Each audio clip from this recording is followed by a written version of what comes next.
Hello friends, स्वागत आहे तुमचं पुन्हा एकदा बाईट्स विथ प्रणू चॅनलमध्ये। आणि आज बाईट्स विथ प्रणूमध्ये आपण हे अगदी चमचमीत अशी मटारची भाजी बनवणार आहोत, ती पण खूप सोप्या पद्धतीने। आता ही मटारची भाजी बनवण्यासाठी सगळ्यात पहिल्यांदा आपण हे मटार अगदी स्वच्छ असे धुवून घेतलेले आहेत। छान असे हिरवे मटार आहेत हे, आणि मस्त असे स्वच्छ पाण्याने आपण 2-3 वेळा ह्यांना धुवून घेतलंय। आता ना इथे आपण सगळ्यात पहिल्यांदा ही कढई घेतली, त्यामध्ये आपण तेल टाकून घेऊयात। साधारणतः 3 चमचे इतकं तेल आपण इथे टाकलेलं आहे।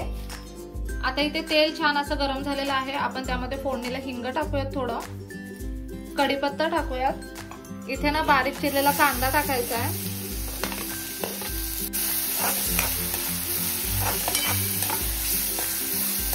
इथे तुम्ही पाहू शकता कांदा आपण हलकासा गोल्डन ब्राउन करून घेतलेला आहे। आता यामध्ये आपल्याला टोमॅटो टाकायचा आहे। एक बारीक चिरलेला कांदा आणि एक बारीक चिरलेला टोमॅटो आपण इथे टाकलेला आहे। आता कांदा टोमॅटो अगदी छान असं आपण परतून घेऊया तेलावरती। आता कांदा टोमॅटो पटकन शिजला जावा नाही यासाठी आपण यामध्ये थोडंसं मीठ टाकूयात। इथे आपण कांदा लसूण पेस्ट ऍड करून घेतलेली आहे 1 चमचाभर इतकी। आता ना हे सगळं व्यवस्थित मिक्स करून परतून घेऊयात। कांदा टोमॅटो आलं लसूण पेस्ट सगळं अगदी छान असं कच्चेपणा निघून जाईपर्यंत आपण परतून घेतलंय। आता हे जे धुतलेले मटार आहेत ते यामध्ये टाकूयात।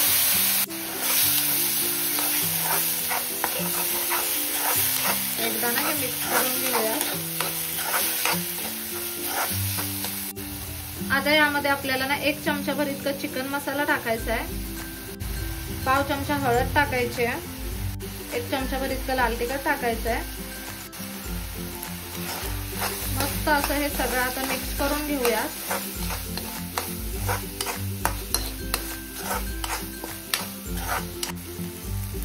आता यामध्ये आपल्याला पाणी ऍड करायचं आहे।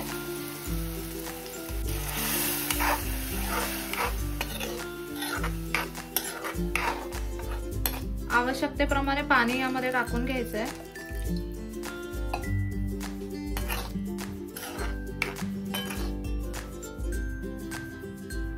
आपण ना कांदा टोमॅटो शिजताना यामध्ये ऑलरेडी मीठ टाकलेलं, त्यामुळे अगदी थोडंसं मीठ आता पुन्हा यामध्ये टाकूयात चवीप्रमाणे।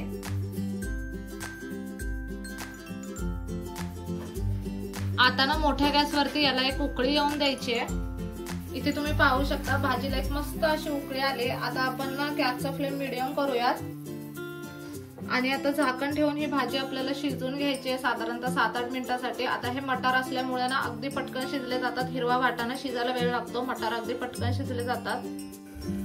इथे मस्त 7-8 मिनिटं आपण भाजी शिजवून घेतलेली आहे। वाटाण्यापेक्षा ना मटार अगदी पटकन शिजला जातो। तुम्ही इथे पाहू शकता मटार अगदी छान असं शिजला गेलाय। मस्त अशी कन्सिस्टन्सी झालेली आहे भाजीची। आपण आता गॅस बंद करून घेऊया। मस्त भरभरून अशी कोथिंबीर टाकायची गार्निशिंग साठी। अशा पद्धतीने तुम्ही इथे पाहू शकता अगदी मस्त अशी ही गरमागरम मटारची भाजी बनवून तयार आहे। खूप सोप्या पद्धतीने ही भाजी आपण बनवली आणि ना ती खायला खूप जास्त अप्रतिम लागते। तुम्ही भाकरी सोबत, रोटी सोबत आणि चपाती सोबत ही भाजी खाऊ शकता। खूप कमाल लागते, खूप सोपी रेसिपी आहे। चला तर मग नक्कीच ही रेसिपी घरी ट्राय करा। व्हिडिओ कसा वाटला मला कमेंट करून नक्की सांगा। नेक्स्ट व्हिडिओमध्ये भेटूया, तोपर्यंत मस्त खा, भरपूर फिरा आणि आनंदी राहा।